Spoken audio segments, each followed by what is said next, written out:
Praise the lord. ప్రభువైన యేసుక్రీస్తు నామంలో మీకందరికీ కూడా శుభములు తెలియజేస్తున్నాను.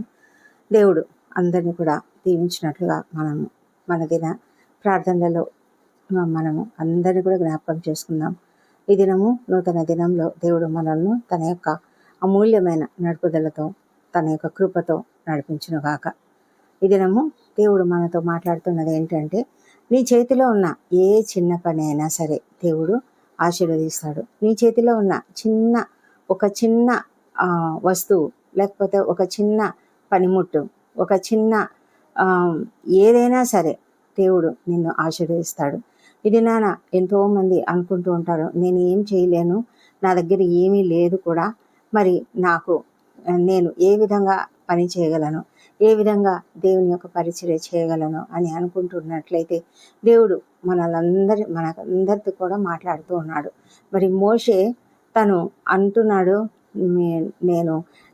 దేవుడు మోషేను ఐగుప్తుకు పంపిస్తాను, నువ్వు వెళ్ళి ఫరోతో మాట్లాడి నువ్వు నా జనులను బయటికి తీసుకురావాలి అంటే, ఆ మోషే తను తప్పించుకోవాలని ఆలోచిస్తూ అంటున్నాడు, వారు నన్ను నమ్మరు, నా మాట వినరు, యెహోవా నీకు ప్రత్యక్షం కాలేదు అని అంటారు అని చెప్పినప్పుడు దేవుడు అడిగిన ఒక చిన్న మాట, నీ చేతిలోనిది ఏమిటి? ఇది నిన్ను కూడా దేవుడు అడుగుతున్నాడు, నీ చేతిలోనిది ఏమిటి అని. డోర్కా అనే ఒక స్త్రీ ఉన్నది. ఆమె మరి కొంతమంది విధవరాళ్లకు అంగీలు కుట్టి ఇస్తున్నదట. ఆమె యొప్పే అనే ఊరిలో ఉన్నది. ఆమె పేరు తబిత, అయితే భాషాంతరంన ఆమెకు డోర్కా అని పేరు. అయితే ఆమె ఎన్నో ధర్మకార్యాలు ఈ విధంగా చేసిందనమాట. ఆమె చనిపోయింది. అయితే విధవరాండ్రందరూ వచ్చి ఏడుస్తూ డోర్కా తమకు కుట్టిన అంగీలను, వస్త్రములను చూపుతూ పేతురు ఎదుట నిలిచారు. మరి పేతురు తను ప్రార్థన చేసినప్పుడు ఆమె తిరిగి బ్రతకడం జరిగింది. వారందరూ కూడా ఎంతో సంతోషించారు. అయితే ఇక్కడ మనం చూడవలసింది, ఆమె చేతిలో ఉన్నది ఏంటి? డోర్కా చేతిలో ఉన్నది ఏంటి? ఆమె చాలా దీనమైన స్థితిలోనే ఉన్నది. ఆమె పెద్ద ధనవంతురాలు కాదు, ఆమె ఒక శిష్యురాలు. అయితే ఆమె దగ్గర ఉన్నదేంటి?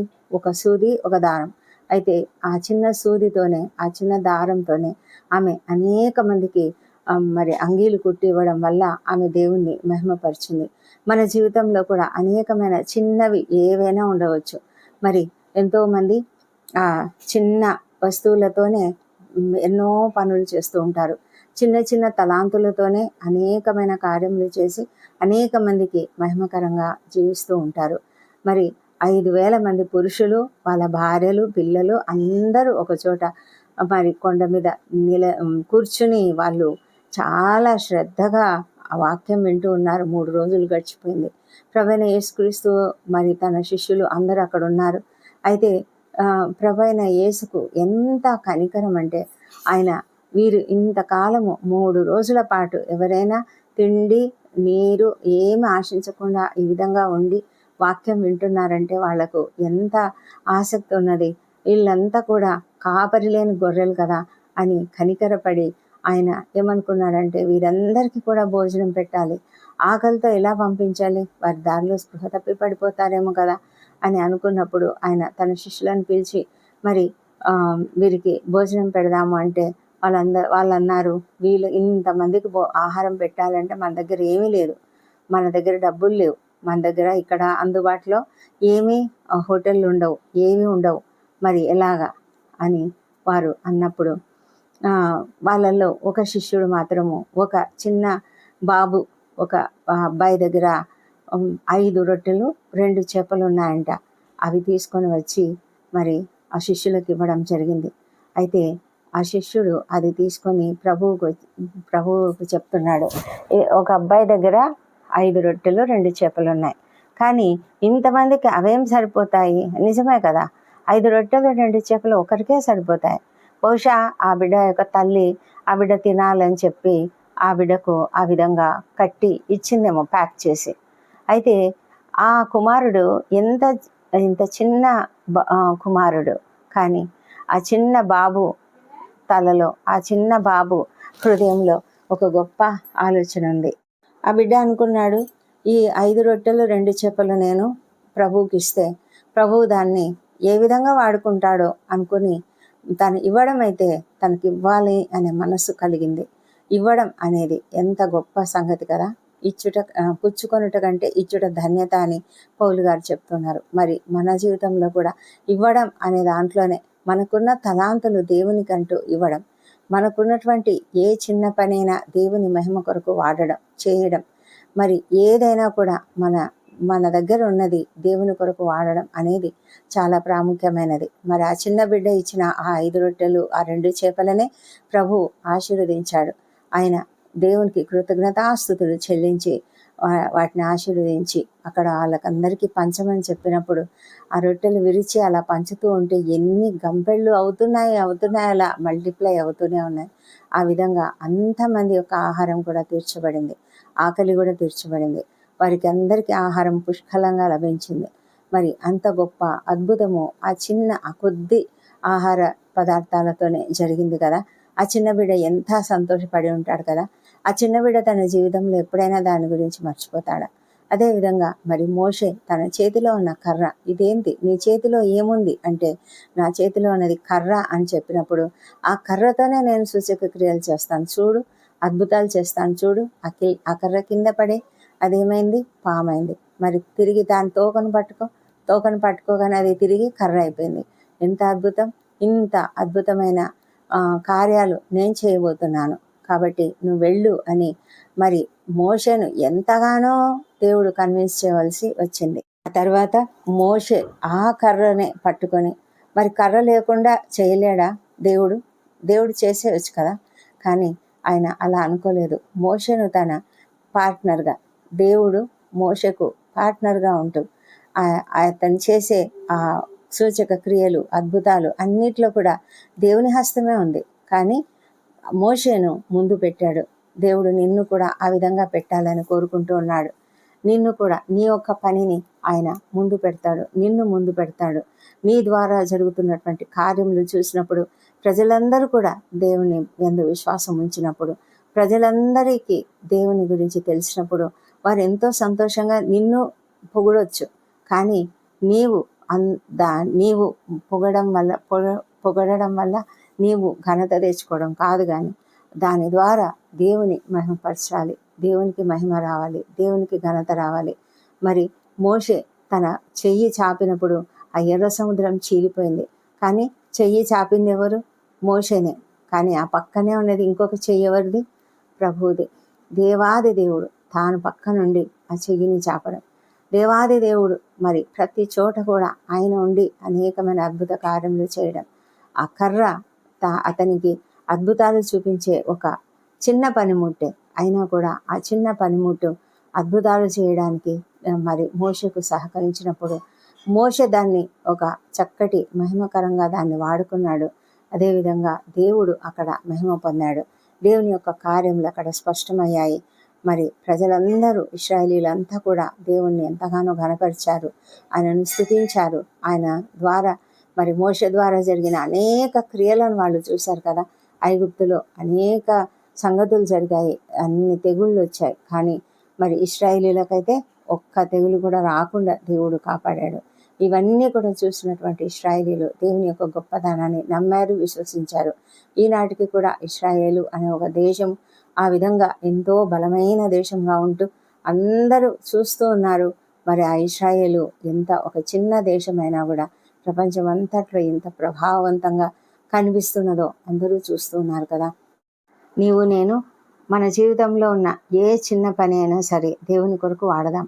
ఒక చిన్న కార్యము, ఒక చిన్న పాట, ఒక చిన్న మాట, ఒక చిన్న వాక్యము, లేకపోతే మనం చేసే పని ఏదైనా ఆ పని అద్భుతంగా దేవునికి మహిమకరంగా ఉండాలని కోరుకుంటూ మనం పని చేద్దాం. మన జీవితంలో ఒకవేళ మనం కష్టాలు పడుతూ ఉంటే, ఇబ్బందులు పడుతూ ఉంటే కూడా మనకున్న కొద్ది దాంట్లోనే దేవుడు మనల్ని ఆశీర్వదిస్తాడని మనం తెలుసుకోవాలి. అప్పులు ఉన్నటువంటి ఆ యొక్క విధవరాలు, మరి ప్రవక్త భార్య, ఆమె దగ్గర ఉన్నది కొద్ది నూనె. కానీ ఆ కొద్ది నూనెను ఎంతగానో దేవుడు అభివృద్ధి చేసి దాని ద్వారా ఆ నూనెను అమ్మి ఆమె తన అప్పులు తీర్చుకోగలిగింది. అలాంటి గొప్ప సంగతులు, గొప్ప అద్భుతములు దేవుడు మన ఎదుట కూడా చేయగలడు, మన జీవితంలో కూడా చేయగలడు. మనం చేయవలసిందల్లా మనం ఆయనకి ఇవ్వడానికి ఇష్టపడాలి, ఆయన పైన ఆధారపడడానికి ఇష్టపడాలి.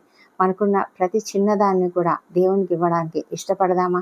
మరి నీ జీవితంలో నీకున్న తలాంత్ ఏంటి? మరి ఆ తలాంతును ఉపయోగించుకొని మరి దేవుని కొరకు పని చేయి. ఏ పని చేసినా దేవుని మహిమ కొరకు పని చేయి. నువ్వు తప్పకుండా ఆశీర్వదింపబడతావు, మరి ఘనత చెందుతావు. మరి దాని ద్వారా దేవుడు కూడా ఘనత చెందుతాడు, మహిమపరచబడతాడు. దేవుడి కృపావార్తను దీవించునుగాక. పరిశుద్ధుడా, ప్రేమమయుడా, నీ కొందనంలో నాయన ఇదే కాలం నా నీ సన్నిధిలో ప్రార్థిస్తూ స్తుతిస్తూ ఘనపరుస్తున్నాం. మా తండ్రి దేవా, మరొక నూతన దినంలోనికి మమ్మల్ని ప్రవేశపెట్టినందుకు వందనములు. మా ప్రభా, ఈ దినమంతయు మా పనులలో మీరు మాకు తోడుగా ఉండండి తండ్రి. మాకు కావాల్సిన జ్ఞానం అనుగ్రహించండి, స్కిల్స్ అనుగ్రహించండి. మా మాటలు, మా క్రియలు సమస్తం కూడా నీకు మహిమకరంగా ఉండునట్లుగా సహాయం చేయండి. ముఖ్యంగా ప్రభా, మా ఉద్యోగ జీవితాలలో మేము ఎల్లప్పుడూ ఉత్తమమైన పనితీరును ప్రదర్శించడానికి సహాయం చేయండి. మా తండ్రి, మాకు కొద్దిగా ఉన్నదేమో, మా స్కిల్స్ చాలా కొద్ది, మాకున్న జ్ఞానం కొద్ది, మాకున్నటువంటి తలాంతులు కొద్ది అని అనుకుంటున్నట్లయితే ప్రభా, ప్రతి ఒక్కరిని మీరు దీవించి ఆశీర్వదించండి. వారి యొక్క తలాంతులను మల్టిప్లై చేయమని ప్రార్థిస్తున్నాం ప్రభా. మా తండ్రి దేవా, మరి చక్కగా పనిచేస్తూ నీకు మహిమకరంగా జీవించడానికి సహాయం చేయండి. ఎంతోమంది నాయన మరి పరీక్షలు రాస్తున్నారు ప్రభా, బిడ్డలను మీరు దీవించండి. వారి యొక్క రాకపోకలందు, ప్రతి ఒక్కరి రాకపోకలందు తోడుగా ఉండండి. ముఖ్యంగా ఎండలు ఉన్నాయి తండ్రి, ఎండల కాలంలో మరి వారు రాస్తున్న పరీక్షల సమయంలో వాళ్ళను క్షేమంగా కాపాడి తండ్రి ప్రభా, చక్కటి విజయం పొందుకున్నట్లుగా సహాయం చేయండి. మా తండ్రి, నీ దయ వారిపైన అధికంగా కుమ్మరించి నాయన, కొద్ది జ్ఞానం అనుకుంటున్నారేమో నాయన, ఆ కొద్ది జ్ఞానంను మల్టిప్లై చేసి అధికమైన జ్ఞానంతో వారు పరీక్షలు రాయటకు సహాయం చేయమని వేడుకొంచున్నాం ప్రభా. మా తండ్రి దేవా, మరి మా అందరి జీవితాల్లో మీరు చేస్తున్న ప్రతి మేలును జ్ఞాపకం చేసుకొని నీకు స్తుతులు చెల్లిస్తున్నాము తండ్రి. ఈ దినం ఎంతమంది ఇంటర్వ్యూలకు హాజరవుతున్నారో వారికి అందరికీ విజయం అనుగ్రహించండి ప్రభా. నిరుద్యోగులకు ఉద్యోగంలో దయచేయమని ప్రార్థిస్తున్నాం. ఎంతమంది సమస్యల్లో ఉన్నారో, అప్పుల సమస్యలు, ఆర్థిక ఇబ్బందులలో ఉన్నారో వాళ్ళని మీరు కనికరించండి, కాపాడండి. వారికి కావాల్సిన సహాయం అనుగ్రహించండి ప్రభా. వారికి కొద్దిగా ఉన్నది, ఆ కొద్దిగా ఉన్నదాన్ని మీరు అభివృద్ధి పరచమని ప్రార్థిస్తున్నాం ప్రభా. వారు చేసే ఏ చిన్న పనైనా సరే మీరు అత్యధికంగా అభివృద్ధి పరచండి మా ప్రభా. ఎంతోమంది చిన్న చిన్న బిజినెస్లు చేస్తుండవచ్చు, కానీ చిన్న బిజినెస్ అయినా ప్రభా మీరు అత్యధికంగా ఆశీర్వదించమని ప్రార్థిస్తున్నాం ప్రభా. మా తండ్రి దేవా, మాకు ఏమి చేతనవునో ఆ చేతనైన దాన్నే మేము చేయగలుగుటకు సహాయం చేయండి మా ప్రభా. మరి దోర్క తన దగ్గర ఉన్నటువంటి సూదితోనే ప్రభా తన యొక్క తలాంతులు మరి నీకు మహిమకరంగా వాడింది. అదేవిధంగా ప్రభా, ప్రతి ఒక్కరూ ఎవరికి ఏ తలాంతు ఉన్నదో ఆ తలాంతు ద్వారా నేను మహిమపరిచేలాగా సహాయం చేయమని ప్రార్థిస్తున్నాము. అంతేకాదు తండ్రి, వారి యొక్క జీవితంలో కూడా మీరు ఆశ్చర్యకరంగా అభివృద్ధిని తీసుకురమ్మని ప్రార్థిస్తున్నాం ప్రభా. వివాహ ప్రయత్నం సఫలం చేయండి నాయన. సంతానం కొరకు నీ వైపు చూస్తున్న బిడ్డలను దర్శించి వారికి తప్పకుండా చక్కటి సంతానం అనుగ్రహించమని ప్రార్థిస్తున్నాము మా ప్రభా. మరి గర్భిణీ స్త్రీలను ఆశీర్వదించండి, వారికి సుఖమైన ప్రసవం అనుగ్రహించండి మా ప్రభానైనా. మరి ఎలాంటి కాంప్లికేషన్స్ లేకుండా, ఏ ఇబ్బందులు ఉన్నా తండ్రి ప్రతి విధమైన ఇబ్బందులను ప్రభా, లోపములను సవరించమని ప్రార్థిస్తున్నాం ప్రభా. దేవ, కుటుంబాలలో కలతలు లేకుండా మీరు సహాయం చేయండి. మరి ఏ మనస్పర్ధలు లేకుండా సహాయం చేయండి మా ప్రభానైనా. ప్రతి కుటుంబంలో కూడా శాంతిని కుమ్మరించమని, ప్రతి ఒక్కరు కూడా నాయన మరి ఇంట్లో ఒక ప్రార్థన జీవితం కలిగి ప్రతి కుటుంబంలో ప్రార్థనలు జరగాలి. ప్రార్థనలు తండ్రి కలిసి ప్రార్థించే కుటుంబాలు స్థిరంగా ఉంటాయి మా ప్రభానైనా. మరి అలాంటి కృపను ప్రతి ఒక్కరికి దయచేయమని వేడుకొంచున్నాము మా ప్రభా తండ్రి. ఎవరెవరైతే అనారోగ్యంతో బాధపడుతున్నారో వారిని స్వస్థపరచమని వేడుకొంచున్నాము. మరి ఎంతోమంది క్రిటికల్ కండిషన్స్లో ఉన్నారు తండ్రి, అలాంటి వాళ్ళను కూడా మీరు స్వస్థపరిచి క్షేమంగా ఇంటికి తీసుకురమ్మని ప్రార్థిస్తున్నాం. కుటుంబ సభ్యులు ఎంతగానో ఆందోళన పడుతూ వేదన పడుతూ ఉన్నారు తండ్రి, వాళ్ళని మీరు కనికరించి వారికి త్వరగా స్వస్థత అనుగ్రహించండి. ఆర్థికంగా కూడా ఎంతో ఇబ్బందులు ఉంటాయి ప్రభా, మీరే కనికరించమని వేడుకొంచున్నాం. మరి ప్రభా, ఎంతోమంది క్యాన్సర్ వ్యాధులతో బాధపడుతున్నారు, కిడ్నీ వ్యాధులతో బాధపడుతున్నారు, లంగ్స్లో ప్రాబ్లమ్స్ అయినా ప్రభా, మరి గుండె సంబంధిత వ్యాధులు, స్టమక్లో, ఇంటెస్టైన్స్లో, గ్యాస్ట్రైటిస్లో ఎన్నో రకాల ప్రాబ్లమ్స్ తండ్రి, నరాల నొప్పులు, మెడలో నొప్పులు మా ప్రభా తండ్రి, షోల్డర్ పెయిన్, నడుములో పెయిన్ తండ్రి, కీళ్ళ నొప్పులు, కాళ్ళ నొప్పులు, మోకాళ్ళ నొప్పులు, కండరాలలో నొప్పులు తండ్రి, మైగ్రేన్, తలనొప్పులు, ఇవన్నిటిని కూడా ఏ శ్రమలో స్వస్థపరచమని ప్రార్థిస్తున్నాం ప్రభా. మరి సర్జరీలు గుండా వెళ్తున్న వారికి క్షేమమును ఆరోగ్యమును ఇచ్చి క్షేమంగా బయటికి తీసుకురమ్మని ప్రార్థిస్తున్నాం తండ్రి. ఎంతమంది అయితే ఈ దినం రిపోర్ట్ కొరకు ఎదురు చూస్తున్నారో వాళ్ళకు చక్కటి రిపోర్ట్ వచ్చినట్లుగా, మంచి రిపోర్ట్ వచ్చినట్లుగా వారికి ధైర్యం ఇవ్వండి ప్రభా, వారికి సంతోషం ఇవ్వండి తండ్రి. మా తండ్రి దేవా, ఎంతమంది అయితే కోర్టు పరిస్థితులను ఎదుర్కొంటున్నారో ఆ లీగల్ ఇష్యూస్ అన్నీ కూడా ఏ శ్రమంలో సాల్వ్ అయిపోను గాక. మా ప్రభా తండ్రి, ఎంతమంది అయితే ల్యాండ్ ఇష్యూస్లో ఉన్నారో వారందరి ఇష్యూలను కూడా తొలగిపోను గాక. మా ప్రభా, ప్రతి పరిస్థితిని మీరు బాగు చేయమని వేడుకొంచున్నాం నాయన. ఉద్యోగం చేస్తున్నటువంటి స్థలంలో ఎలాంటి ప్రాబ్లమ్స్ ఎదుర్కొంటున్నారో వాటిని కూడా తొలగించండి. మా తండ్రి, మీరు అద్భుతాలు చేయగలిగిన దేవుడు, సమస్తము మీరు చేస్తారు తండ్రి. నీకే వందనం చెల్లించుకుంటున్నాం. మహోన్నతమైన దేవుడు మా ప్రభా తండ్రి, మరి శాంతిని సమాధానంను ఆ పరిస్థితుల్లో కుమ్మరించండి. మరి ప్రతి ఒక్కరు కూడా నైనా మరి అధికారులు ఉద్యోగులు అందరూ కూడా కలిసి సంతోషంగా ఉండినట్లుగా మరి మంచి వాతావరణంను అక్కడ అనుగ్రహించమని వేడుకొంచున్నాము. మా ప్రభా, రక్షణ లేని ప్రతి ఒక్కరిని జ్ఞాపకం చేసుకునండి తండ్రి. వారి హృదయాలు కఠినమై ఉన్నాయి. మా ప్రభా, మీరు వాటిని వ్యర్థపరచండి. మా తండ్రి, రాతి గుణాన్ని తీసివేసి మాంసగుణ్ణి ఇవ్వండి. మా ప్రభా నాయన, ప్రతి ఒక్కరు నేను తెలుసుకొనిలాగున వారి హృదయాలను తెరవండి. నీ సిలువ విలువను వారు అర్థం చేసుకున్నట్లుగా ప్రభా, సిలువ యాగమును వారు గుర్తించినట్లుగా సహాయం చేయమని వేడుకొంచున్నాం ప్రభా. మా తండ్రి దేవా, సర్వోన్నతుడు అవుతండి.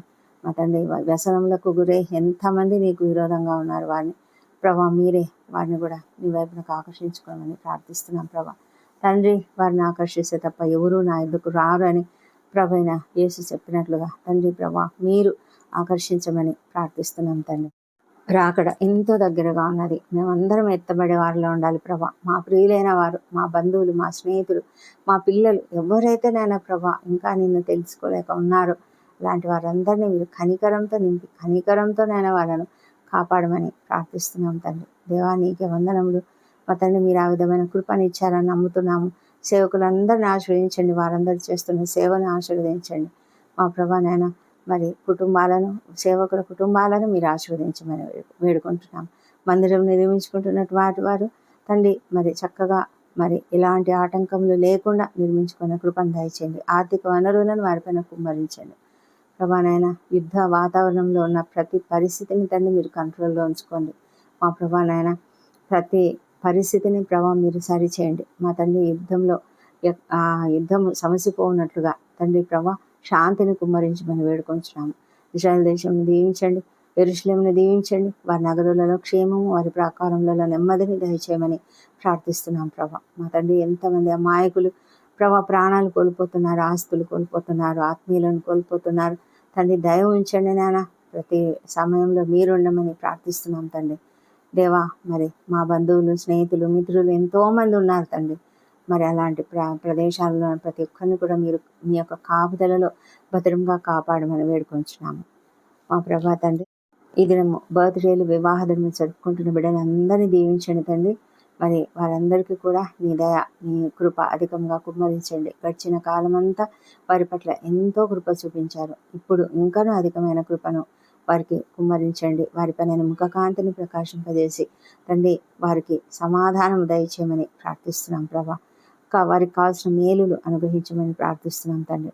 ఈ ప్రార్థనలో ఏకీభవిస్తున్న ప్రతి ఒక్కరిని దీవించి ఎవరికి ఎలాంటి అవసరతలు ఉన్నాయో అవసరతలన్నీ తీర్చమని ప్రార్థిస్తున్నాం ప్రభా. కొరతలు తీర్చండి. నెమ్మదిని, ప్రతి ఒక్కరికి నెమ్మదిని అనుగ్రహించమని ప్రార్థిస్తున్నాం తండ్రి. మా ప్రార్థనలన్నీ మీరు అంగీకరించి జవాబులు ఇచ్చినందుకు నీకు వందనములు. ఈ ప్రార్థనలన్నీ మా ప్రభువును, మా ప్రియ రక్షకుడు నైనా యేసుక్రీస్తు నామంలో అడిగి పొంది ఉన్నామని నమ్ముతూ నీకు స్తోత్రం చెల్లిస్తున్నాం తండ్రి. Amen, amen.